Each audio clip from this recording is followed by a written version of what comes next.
Hello and welcome to episode 2 of Limo Podcast. Today we'll be covering the 3 basic things you need to make a good Limo website. What is a responsive website? What is a click-to-call button? How to maximise your photos' potentials, and I'm not talking about selfies. And also, do radio ads work for a limo business? Let's find out. Today we'll cover some basics of a website for your limo business. A lot of this information is not directly for limo businesses. It can relate to pretty much any website, but just the basics to get you up and started, just in case you don't have much technology know-how. So if you already have a website, you might want to skip this section. Even if you do, though, you still might find a few key pointers of things that could be wrong with your website back in the day when you've set it up. So let's begin with the 3 things you'll need for a website. Okay, to get a website up and running, you'll need 3 basic things. We'll touch on each individually. They are a domain name, obviously. Hosting, you'll need somewhere to put your website in the World Wide Web. And the actual site itself, which you'll either need to build or pay somebody to build it. All right, now the first thing is domain name. That's the www.yourlimobusiness.com. Some tips for that would be to keep it short and memorable. If you're going to put the website on the back of your car, which I think is a good idea, don't make it too long or don't make it too complicated. If you can tie it in with your business name, well, that's even better. But I certainly wouldn't recommend using the word limousine in your website name, because that you find the general public don't actually know how to spell that word. I did have a website when I first started that had that word in it, and the spelling variations that people tried to spell, they'd end up ringing me up saying, "Hey Steve, I can't get on your website.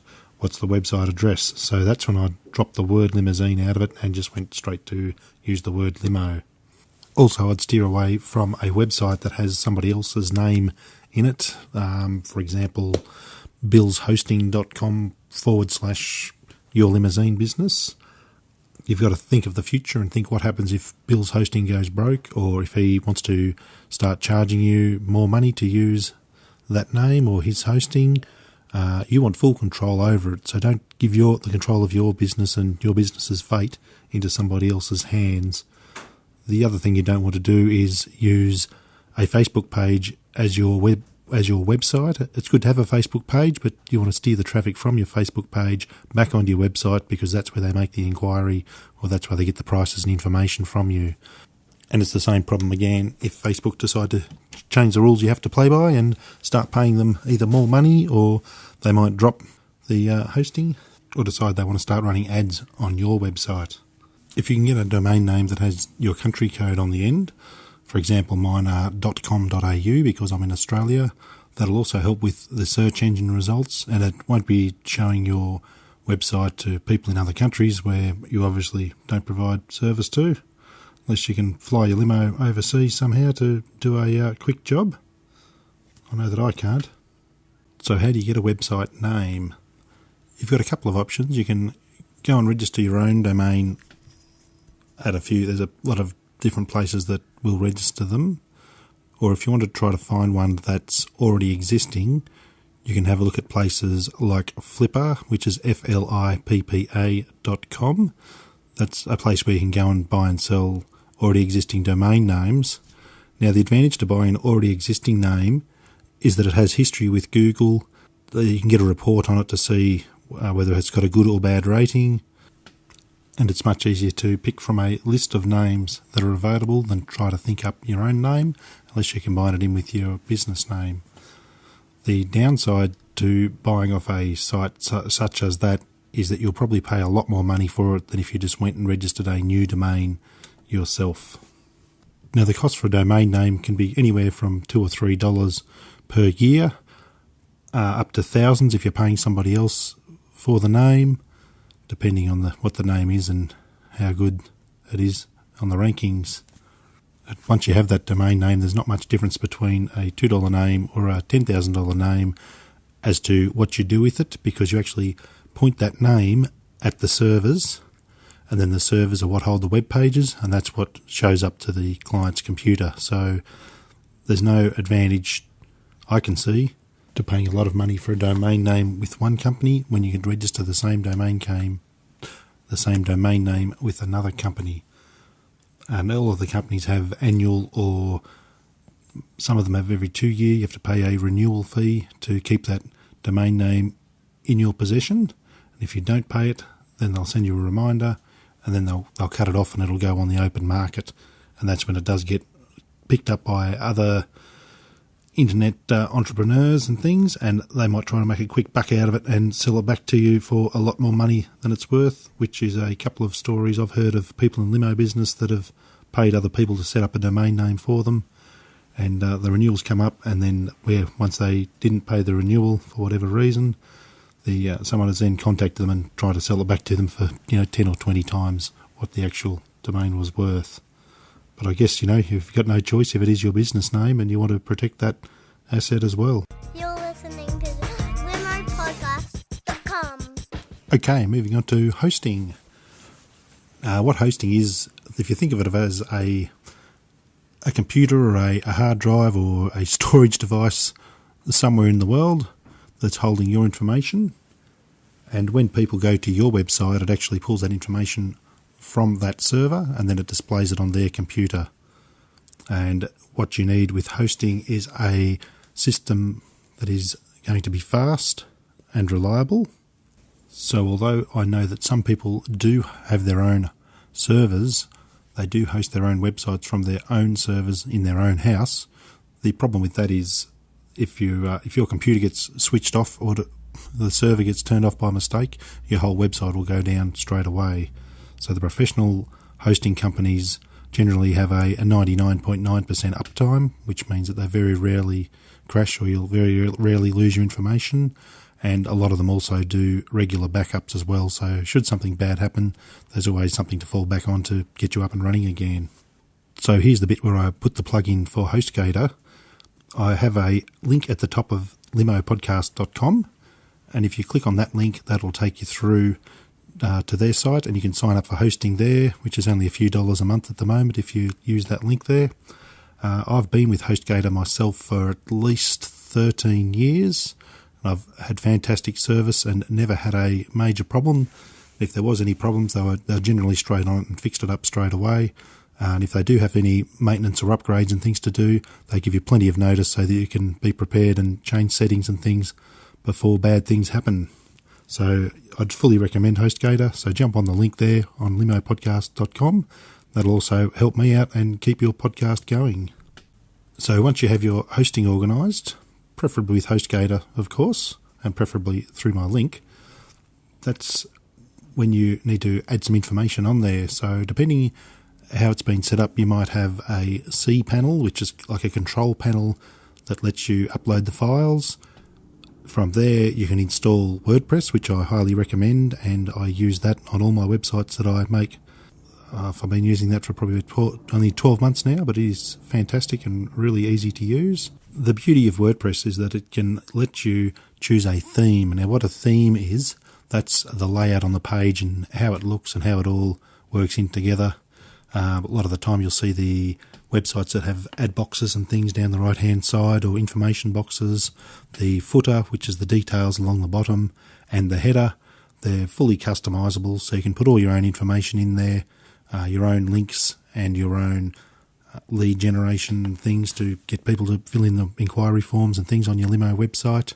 And the beauty with themes also is that you can basically turn them on and off. So if you're sick of the way that your website looks, you can unplug the theme and then plug another one in, and that'll completely change the look of your website without having to redo everything and go through and retype all the text and upload all the pictures and things like that. So it's basically just the framework of how everything looks, and it's changeable. You can also buy themes from plenty of different places as well.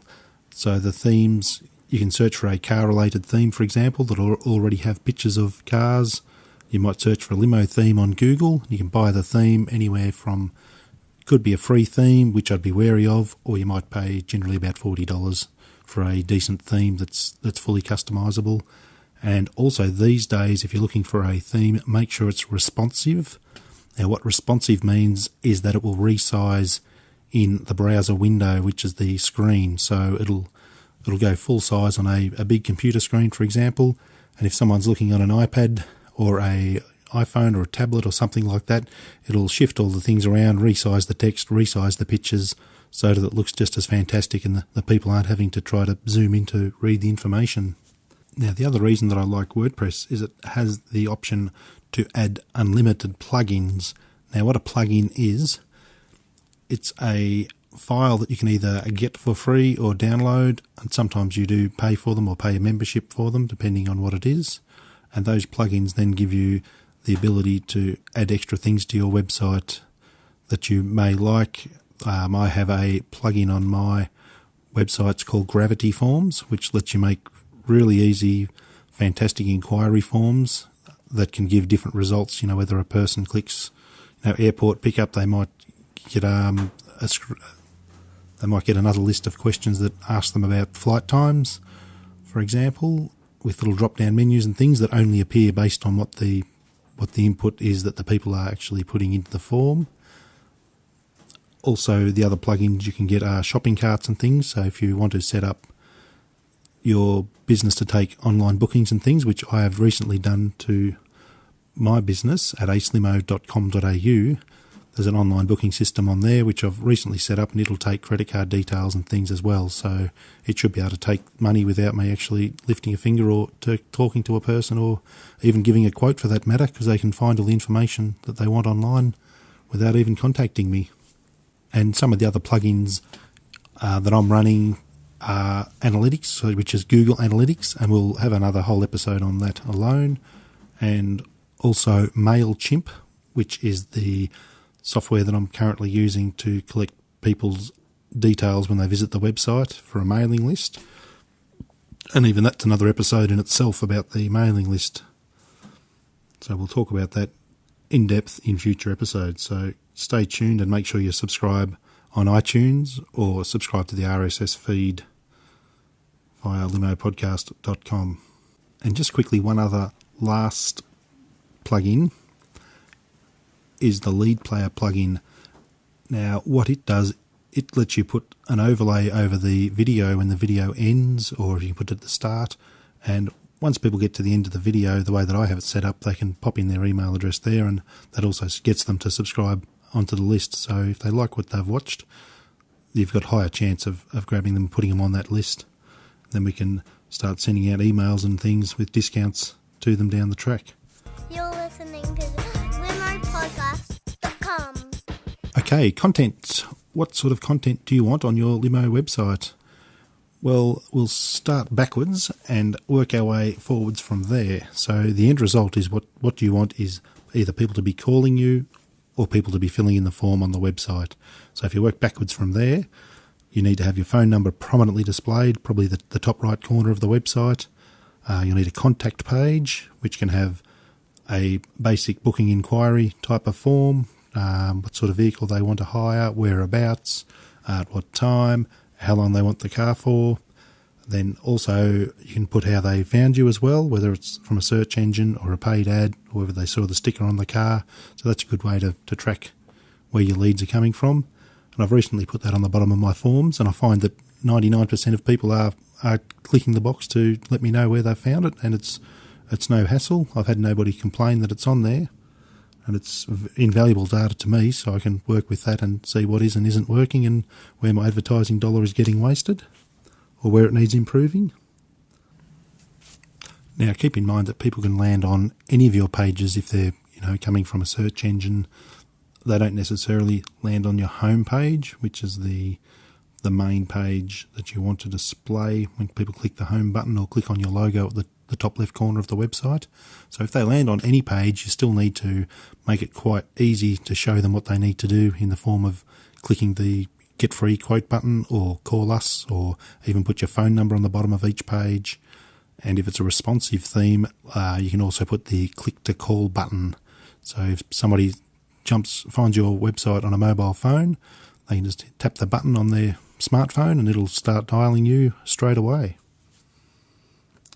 Other things you want to put on the website, of course, vehicles page with what vehicles you have in your fleet, and preferably one page for each vehicle.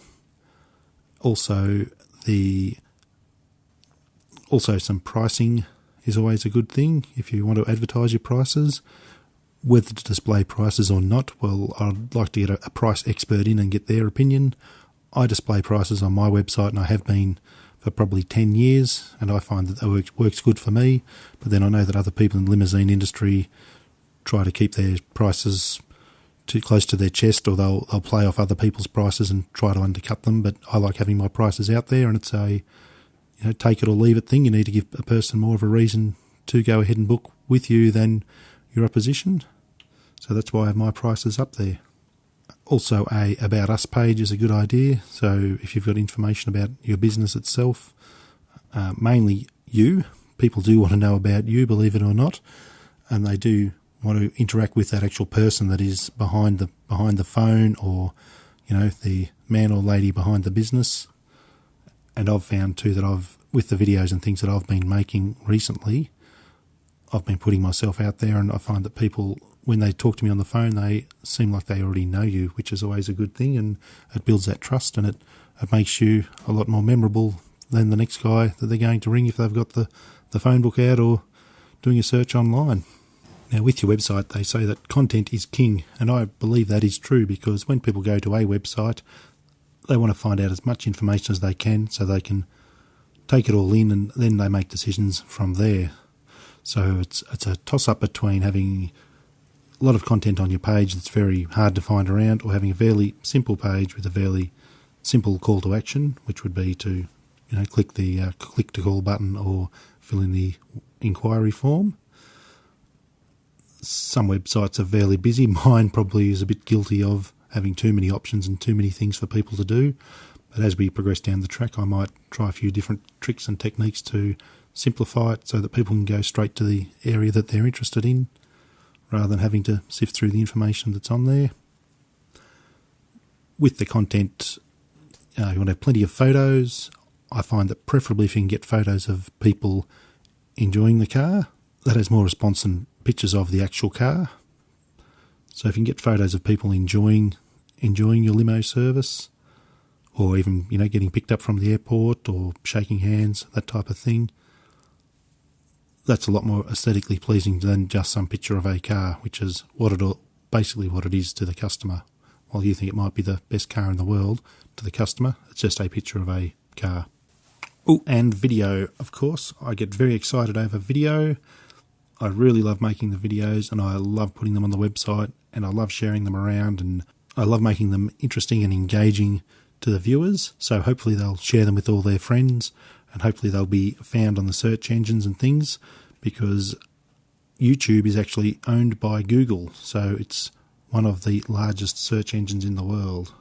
So that's good enough reason for you to start making a few videos and putting up some killer content. And just quickly moving back onto photos, another little tip when you put a photo on your website is, before you upload it, rename the photo to give a bit of a description of what it is. So instead of being called PHOTO 00146, which is probably .jpg, which is JPEG, the file extension, instead of calling it that, what we do is rename it something along the lines of limousine hire, San Francisco Bay Area, airport transfers, sedan.jpg, and that'll also make it rank higher in the search engines. And another little trick, if you know how to do it, is put a watermark over the top of the photo. So a watermark is basically your website address superimposed over the photo, so that if anybody does use that photo or share it, they're also sharing your website address with the world. And it also gives you ownership of the photo, so there's less likely that somebody else is going to steal it and put it on their website and claim that photo or that vehicle as their own. You're listening to LimoPodcast.com. Now, as far as the content on your website in regards to the text, try to make it fun. I know it's hard. A lot of us limo drivers are pretty boring, sort of bland people. But you've got to think about it from the customer's point of view, as in what's in it for them. So they'd like to see the vehicles and things that they can hire, and what what your business can do for them. So it's not so much about, here's my business, these are my cars, I'm the greatest, blah, blah, blah. So don't make it all about yourself, make it all about the customer, because ultimately they're the ones that are going to book you and they're the ones that are going to pay for your services. Hopefully in a future episode I'll be able to get a copywriter on and we can discuss with them what sort of copy, as in what sort of text and what we should be talking about on our website to keep the content relevant and informative and interesting for the readers or the viewers of the website. So if you're a copywriter, jump onto LimoPodcast.com and send me a message and I'd love to have a quick chat to you.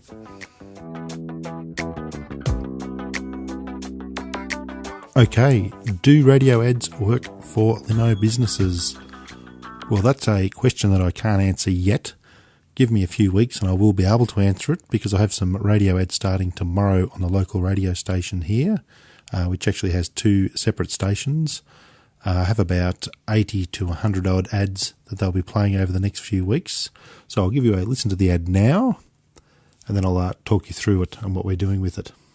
Why wait for a ride when your ride could wait for you? LimoHire.com.au. Why get a lift to have drinks when you can have a drink on the way? LimoHire.com.au. Why organise 3 cars to pick up 14 people when you can all get there in a stretch limo? LimoHire.com.au. The perfect way to tour the wineries or take your staff to the Christmas party is in an Ace Limo. LimoHire.com.au. Why not go in style? Okay, now that's the ad that the radio station has put together for me. You'll notice on there, if you're train spotting, that they're plugging acelimohire.com.au, not acelimo.com.au. Now, the reason that I've done that, I've actually set up a separate website which will redirect to my main website when they type in acelimohire.com.au. And the reason that I've done that is so that I can track it, basically, so I can actually work out how many people have gone to that website and then been forwarded on to my normal website.